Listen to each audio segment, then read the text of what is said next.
Yo, it's the homie Kynard with this morning's vlog.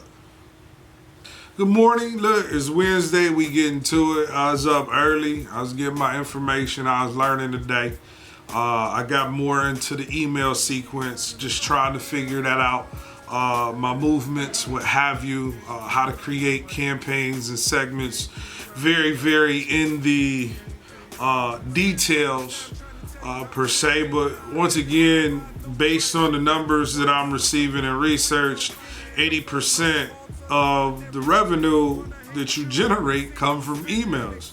So at that particular point, if I'm an artist and I'm looking to generate revenue, then that means that I need to understand how to use the email platform to reach out to those that are interested in doing what, or are interested in participating in what it is that I do, along with the SMS and sending text messages. So that's pretty much where I've gone. I've run a couple of campaigns in regards to advertising for I Ain't No Joke, as well as the Crooklyn Freestyle.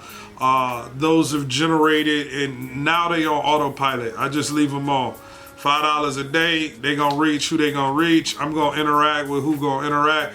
And I've had some email subscribers, like they came in, they opted in, they wanted to join and find out what it was that I had going on. I'm a little bit behind the ball because there's certain things that are set up in sequences. I ain't sent none of that out. As well, yesterday on my Instagram story, I kind of got into what it's like to be an independent artist that's trying to do music. And if you are an independent artist or you work with other independent artists, this is something you probably want to show them, because I don't even think independent artists understand what it takes. The information that I'm kind of learning from this program that I'm going through called Indiepreneur is, I guess, high level. Right? And they're giving a lot of different trainings on the things that you have to do as an artist if you're an independent. And really all it is what a record label would do for you, right? They would set up your target demographic. And I kind of went through all of that.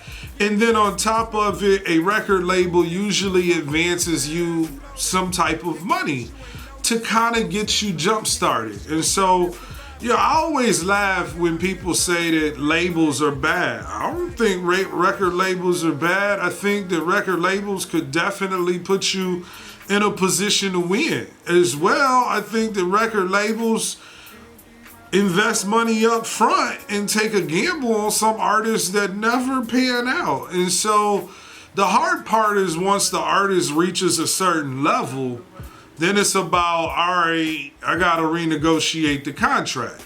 Because when you first start out, you don't have any leverage. You don't have any money. All you got is some recordings, and if they paid for those, they own those as well, right? So if they give you the money and they say, here's some money to go to the studio and work, like, who you think own it?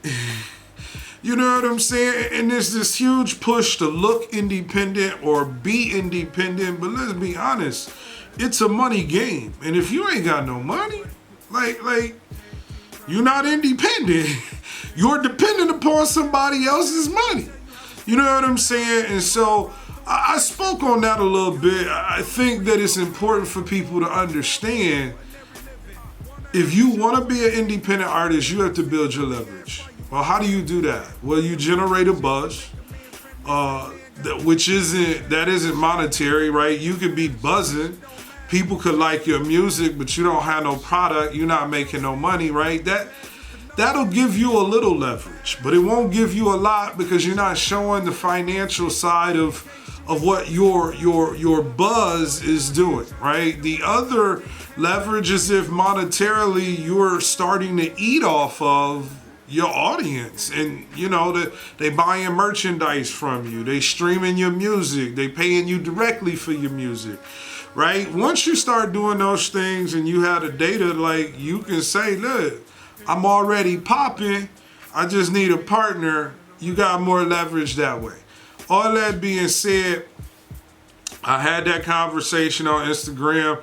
Y'all gonna hear me mention Patrice's name a ton. Me and her chopped it up about that whole segment because unfortunately I feel like a lot of independent artists are ignorant to the fact of what it really takes to be a business, right? The investment up front, once again, is something I talked about. You invest heavy up front as an artist or a musician, and the return is not monetary initially. It just doesn't happen like that. I've spoken to many producers where they've invested in artists, given them beats, set them up, got them with DJs, and then the artist just quits because it's too hard, right? Look, that's a part of the game. This is a game where you have to really look at what it is you're investing in, what you're trying to get accomplished.